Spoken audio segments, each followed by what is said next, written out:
Namo Sang Hyang Adi Budaya, Namo Buddhaya. Bapak Ibu, sahabat-sahabat sedharma yang berbahagia, kita berjumpa kembali dalam program Sadu Sharing Dharma Universal. Semoga Bapak Ibu senantiasa dalam keadaan sehat dan berbahagia, tentunya ya.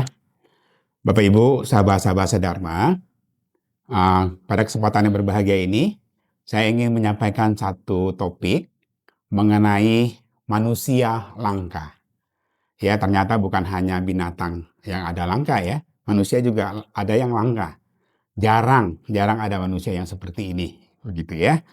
Tapi saya ingin memulainya dengan satu cerita terlebih dahulu Bapak Ibu, sahabat-sahabat semua. Ini cerita nyata yang terjadi beberapa tahun yang lalu di India.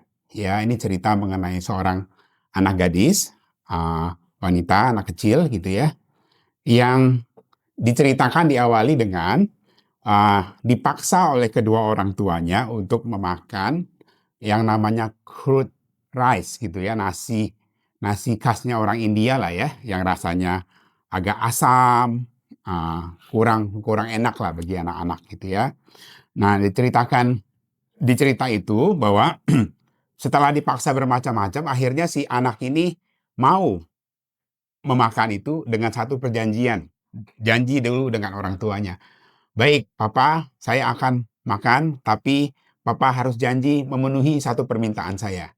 Apapun itu, gitu ya. Dan orang tuanya karena mendengar anaknya mau, langsung, iya, oke, Papa akan penuhi semua apa yang kamu mau, gitu kan ya. Nah, ceritanya, anak itu kemudian memakan nasi itu, walaupun dengan susah payah, dia telan dan dia dihabiskan seperti itu. Kemudian selesai, si anak ini menuntut, namanya Sindu ya, anak ini namanya Sindu, menuntut kepada papanya. Baik Papa, saya sudah selesai nih makan makanan yang saya tidak suka ini, gitu ya. Nah sekarang saya menagih janji, penuhi permintaan saya. Papanya dengan ketawa-ketawa senang gitu ya. Oke, apa permintaanmu? Gitu kan, ditanya oleh orang tuanya ini. Si anak kecil ini menjawab, anak gadis ini menjawab, Papa, saya ingin kepala saya digundulin. Saya ingin rambut saya dibotakin. Mendengar jawaban itu, tentunya orang tua itu menjadi kaget gitu ya. Dan mamanya pun yang ada di dapur yang jauh itu mendengarkan suara itu, kata-kata itu pun menjadi kaget gitu ya, sampai alat masaknya sampai jatuh lah seperti itu. Kemudian mama dan papanya ini membujuk anak kecil ini untuk tidak jadi mengundulkan rambutnya. Tapi karena sudah menjadi perjanjian, anak ini kekeh. Akhirnya orang tua itu tidak bisa lagi membantah, dan kemudian ceritanya anak kecil ini rambutnya digundul. Dalam batinnya papa dan mamanya ini, mungkin gitu ya Bapak Ibu, sahabat-sahabat sedharma, ini ada kayak lagi ada tren apa gitu ya, anak kecil membotakin rambut gitu ya. Ya udahlah nggak apa-apalah.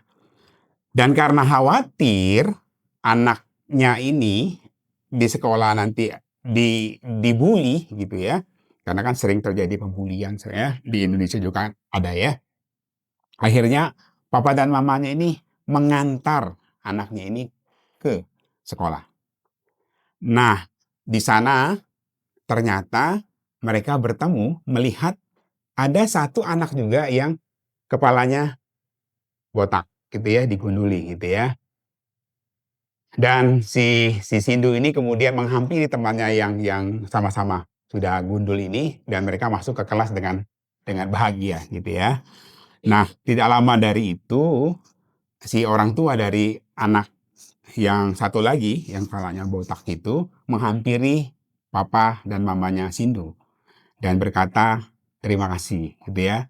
"Saya berterima kasih kepada anak Anda, Sindu, karena berkat anak Anda, anak saya mau pergi ke sekolah.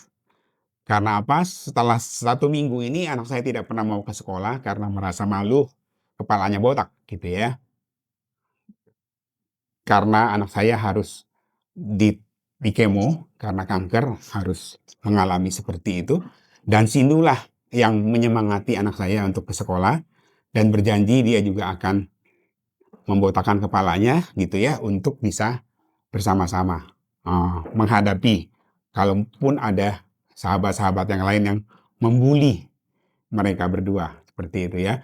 Jadi saya sangat berterima kasih untuk apa yang sudah dilakukan oleh Sindu kepada anak saya.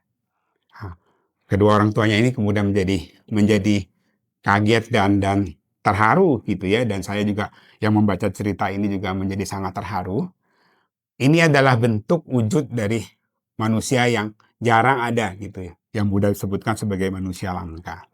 Nah, Buddha kemudian kita kalau mengutip di Anguttara Nikaya 186, Buddha mengatakan ada dua jenis manusia langka ya.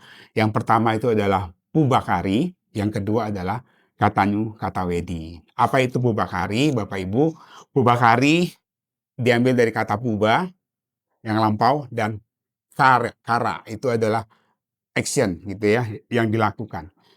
Jadi Pubakari itu atau Pubakara itu adalah mendahulukan, melakukan perbuatan sebelum orang minta, seperti itu ya. Jadi jenis-jenis manusia langka seperti contoh tadi yang Sindu tadi adalah yang jenis pertama, Pubakari, yang melakukan perbuatannya itu tanpa diminta oleh orang lain gitu ya. Dan ini mungkin contohnya banyak ya. Salah satunya tentunya adalah orang tua kita sendiri gitu ya.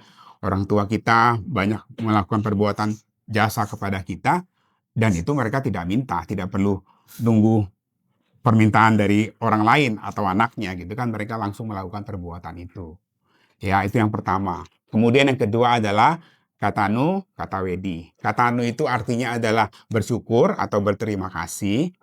Katawedi itu adalah niat untuk membalas perbuatan orang lain itu. Jadi Katanu Katawedi itu satu rangkaian gitu ya. Ada rasa bersyukur dan ada rasa untuk membalas kebaikan orang lain. Nah, ini juga termasuk manusia langka. Ya, karena banyak yang zaman sekarang ini apalagi tidak merasa bersyukur dan tidak merasa perlu membalas kebaikan orang lain. Ya, itu yang terjadi. Makanya Buddha mengatakan bahwa dua jenis ini adalah manusia yang langka.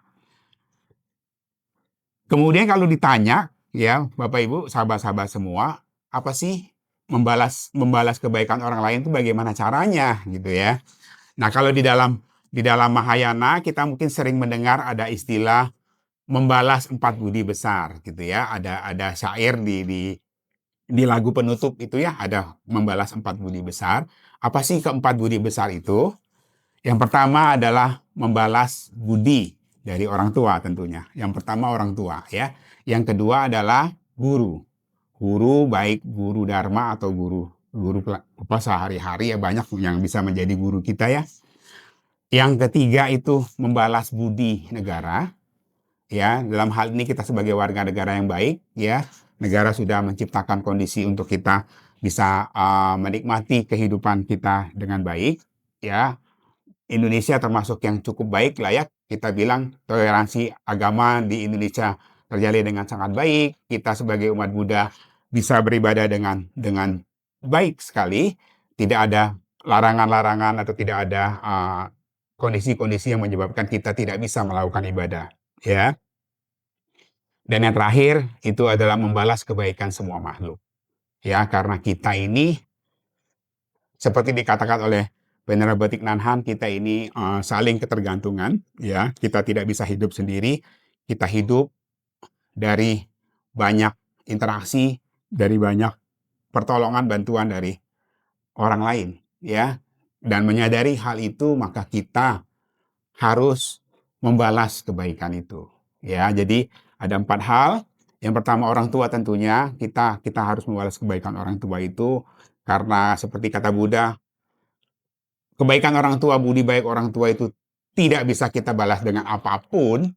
Ya, ini menjadi poin yang sangat penting ya untuk kita sadari dan kita laksanakan. Yang kedua, membalas kebaikan guru, ya, itu juga perlu kita lakukan. Yang ketiga, membalas kebaikan negara, dan terakhir semua makhluk. Ini adalah cara untuk kita bisa membalas kebaikan, ya. Jadi Katanu Katawedi, jenis manusia yang kedua. Jadi jangan sampai kita tidak menjadi orang yang bersyukur dan bisa membalas kebaikan yang sudah dilakukan orang lain kepada kita. Jadi Bapak Ibu, sahabat-sahabat sedharma yang berbahagia, pada kesempatan ini saya ingin mengulang kembali bahwa Buddha mengatakan ada dua jenis tadi ya, manusia langka.